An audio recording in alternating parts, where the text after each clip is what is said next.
পুরুষের শারীরিক চাহিদা পূরণ হলেই তার মানসিক শান্তি ফিরে আসে, কিন্তু নারীদের ক্ষেত্রে বিষয়টি সম্পূর্ণ ভিন্ন।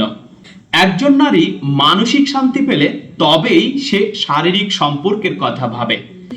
নারী ও পুরুষের চাহিদার এই ভিন্নতার কারণেই তাদের সম্পর্ক অনেক জটিল ও গভীর।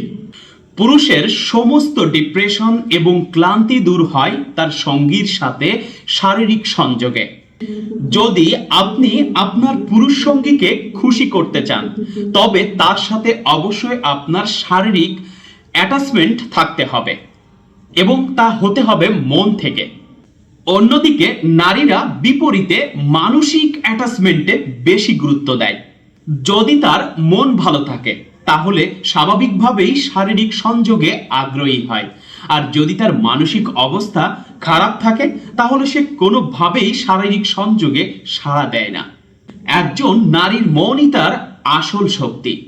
একজন নারী চাইলে একজন পুরুষের জীবনকে নতুন করে সাজাতে পারে, আবার সেই নারী চাইলেই একজন পুরুষের জীবনকে পুরোপুরিভাবেই নষ্ট করে দিতে পারে।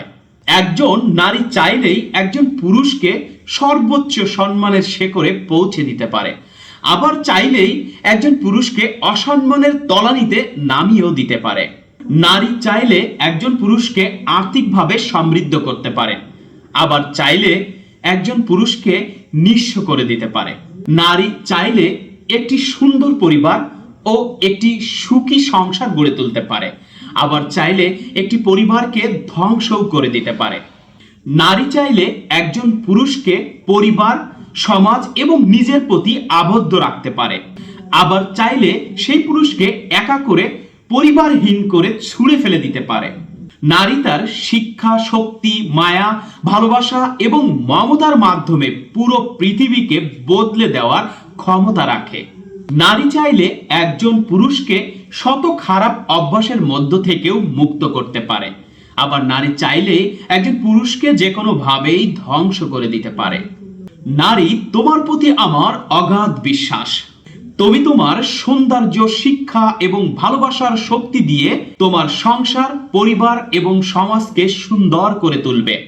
নারী, তোমার প্রেম হোক তোমার সংসার, নারী তোমার ভালোবাসা হোক তোমার স্বামী, আর নারী তোমার মায়ার বাঁধন হোক তোমার সন্তান। নারী চাইলে তুমি অনেক কিছুই করতে পারো, তুমি পুরো পৃথিবীকেই বদলে দিতে পারো। নারী, তোমাকে জানাই স্যালুট।